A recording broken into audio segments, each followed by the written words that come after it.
औज़ुबिल्लाहिमिनश्शैतानिर्रजीम बिस्मिल्लाहिर्रहमानिर्रहीम अस्सलातु वस्सलामु अलैका या रसूलल्लाह सल्लल्लाहु अलैहि वसल्लम अस्सलामु अलैकुम रहमतुल्लाहि व बरकातुहू।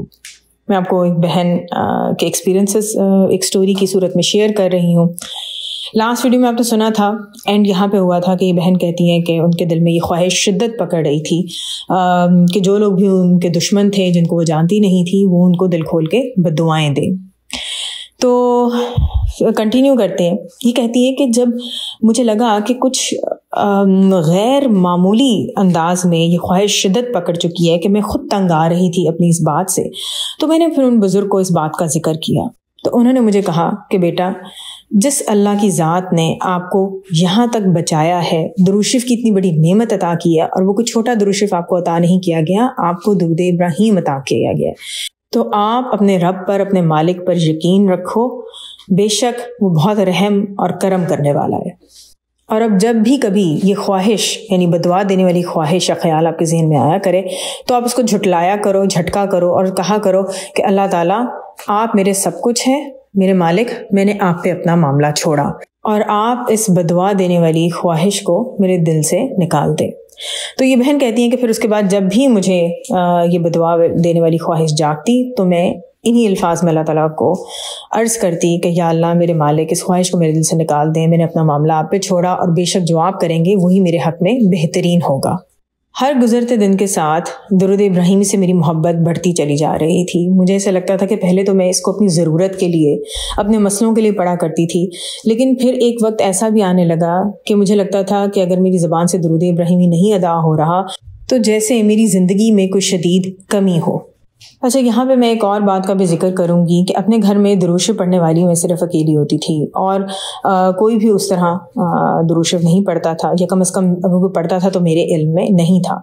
अब मेरे जहन से वो खौफ भी निकल चुका था जो पहले मुझे कभी अपनी फैमिली की तरफ से होता था, या मुझे कभी उनसे डर लगा करता था। इवन आप सोचें कि एक माँ अपने बच्चों से डरे, मियाँ से चलो डरने की समझ आती है, लेकिन बच्चों से भी कोई माँ डरती है।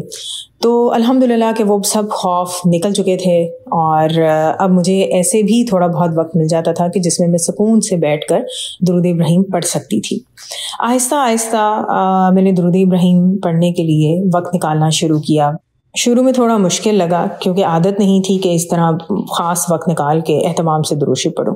तो पहले मैंने ये किया कि हर नमाज के बाद थोड़ा सा टाइम एक्स्ट्रा जाए नमाज पे बैठती, और उस टाइम में जितना भी दुरूद इब्राहीमी पढ़ा जाता वो सुकून से अच्छे तसव्वुर के साथ पढ़ लेती। इस वक्त तक मेरे दिमाग से बदुआ देने का ख्याल, दुश्मनों को जानने का ख्याल, सब कुछ निकल चुका था। बस मैं हर पल दुरूद शरीफ पढ़ती रहती और खैर मांगती थी। इस वक्त तक मुझे उन बुज़ुर्ग ने ये भी कह दिया था कि अब मुझे हर रोज़ सूरह बकरा सुनने की ज़रूरत नहीं है, हालात पहले से बहुत बेहतर थे। उन्होंने कहा था कि दुरूद इब्राहीम अब आपका सबसे बड़ा हथियार है और सबसे बड़ी आपकी ढाल बन चुका है। बस अब आपने इसको इतना पढ़ना है कि यही आपके लिए सब कुछ होगा।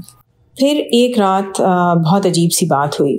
मैं इसी तरह दुरूद शरीफ पढ़ते हुए सोई, तो ख्वाब में क्या देखती हूँ कि बहुत वाज़ेह ख्वाब था। मुझे अपने कुछ बहुत अजीज़ रिश्तेदारों को दिखाया गया, और मैं ये देखती हूँ कि जैसे वो मुझे खाने पे बुलाते हैं, साथ में मेरी फैमिली भी है।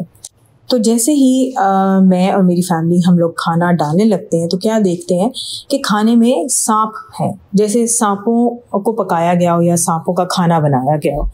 तो ये देखकर मैं और मेरी फैमिली एक दूसरे को बहुत हैरानी की निगाहों से देखते हैं कि ये क्या, ये हमें कैसा खाना दे रहे हैं। जब हम अपने अजीज़ों के चेहरों को देखते हैं तो वो बिल्कुल नॉर्मल होते हैं, जैसे कोई बात ही ना हो, और हम शशोपंच में होते हैं कि इनको क्यों नहीं कुछ एहसास हो रहा कि इन्होंने हमारे आगे कैसा खाना रखा है, और इनको इस बात पे ना कोई शर्मिंदगी है ना कोई हैरानी है। बहरहाल ख्वाब में मैं यही देखती हूँ कि मैं और मेरी फैमिली वो खाना नहीं खाते, बल्कि वहीं पर हैरान खड़े रह जाते हैं, और फिर ये ख्वाब ख़त्म हो जाता है।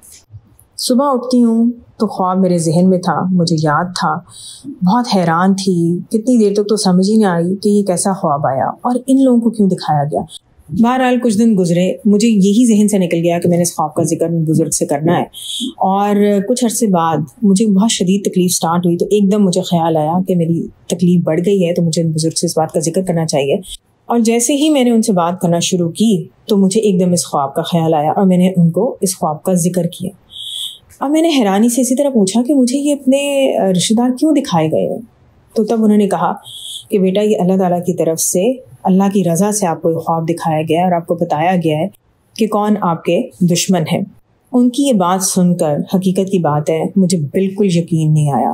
میں سوچوں شاید میرا وسوسہ ہے، شاید مجھے ان لوگوں سے لڑانے کی کوشش کی جا رہی ہے۔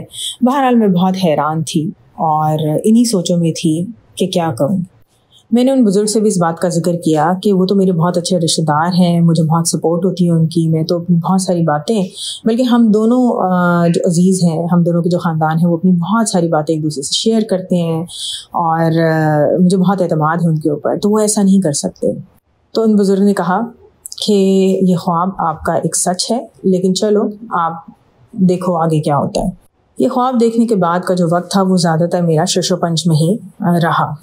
ابھی کچھ ہفتے ہی گزرے تھے کہ پھر میں نے ایک اور خواب دیکھا، اور اس میں کیا دیکھتی ہوں کہ میری فیملی کے لیے بہت سے پارسل بھیجے گئے ہیں، اور جب ہم ان پارسلز کو کھولتے ہیں تو ان میں ہر قسم کے چھوٹے بڑے سانپ ہوتے ہیں۔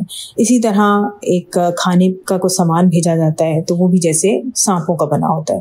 میں اور میری فیملی بڑے حیران ہو کر ایک دوسرے کو دیکھتے ہیں کہ اتنے پیک کر کے یہ جو تحفے بھیجے ہیں، یہ کس نے بھیجے ہیں اور یہ کیسے تحفے بھیجے ہیں۔ ایسے لگتا تھا جیسے سانپوں کا اچار یا مربع ہے، اور باریک چھوٹے چھوٹے سانپ ڈبے میں پیک تھے، بڑے بڑے سانپ بھی موجود تھے، اور خیال جو ہے دوبارہ انہی عزیزوں کی طرف دلایا گیا۔ ان کے چہرے نہیں دکھائے گئے، لیکن جیسے ان کا خیال لایا گیا۔ بہرحال میری آنکھ کھل گئی، درود شریف پڑھنا شروع کر دیا۔ پھر میں نے دوبارہ اس خواب کا ذکر جو ہے وہ ان بزرگ سے کیا، تو انہوں نے کہا بیٹا یہ آپ کو گائیڈ کیا جا رہا ہے۔ کسی زمانے میں آپ چاہتی تھی کہ آپ کو پتہ چلے کہ آپ کے کون دشمن ہیں، تو اس وقت اللہ کی یہی رضا تھی۔ اللہ تعالیٰ نے اب چاہا تو آپ کو یہ خواب دکھا دیے اور آپ کو واضح اشارہ دے دیا ہے۔ اللہ کی رضا ہے کہ وہ آپ کو ان لوگوں سے اب خبردار کر رہا ہے۔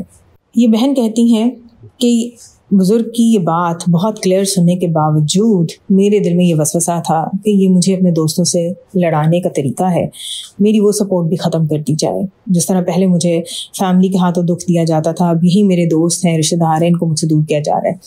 حالانکہ مجھے ان بزرگ کی باتوں پہ پورا یقین تھا، کیونکہ ابھی تک انہوں نے مجھے درود ابراہیمی کی راہ پہ لگایا تھا اور اس سے میری زندگی میں معجزے ہوئے تھے۔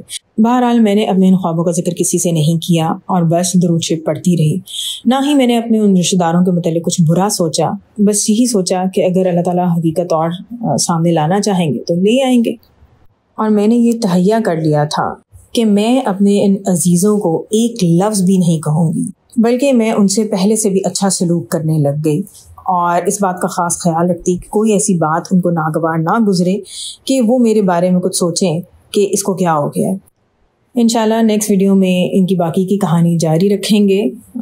بہت سارا درود شریف پڑھیں، درود شریف نجات کا باعث بنتا ہے، آپ کے لیے رحمتیں برکتیں کیا نہیں لے کر آتا، اور سب سے بڑی بات یہ کہ آپ کو اللہ تعالیٰ کے قریب کرتا ہے، آپ کو حضور پاک صلی اللہ علیہ وسلم کی محبت سے نوازتا ہے۔ بے شک آپ درود شریف کو اپنی پرابلمز، اپنی حاجات، اپنی دنیاوی خواہشات کے لیے پڑھنا شروع کرتے ہیں، لیکن یقین کریں اگر آپ درود شریف پڑھتے رہیں گے نا تو ایک دن وہ ایسا لمحہ ضرور آئے گا کہ جب آپ خالص اس کو حضور پاک کی محبت کے لیے پڑھیں گے۔ دعا ہے کہ اللہ تعالیٰ ہم سب کو حضور پاک صلی اللہ علیہ وسلم کی محبت عطا کریں، قرب عطا کریں، ہر لمحے میں اور ہر پل میں عطا کریں۔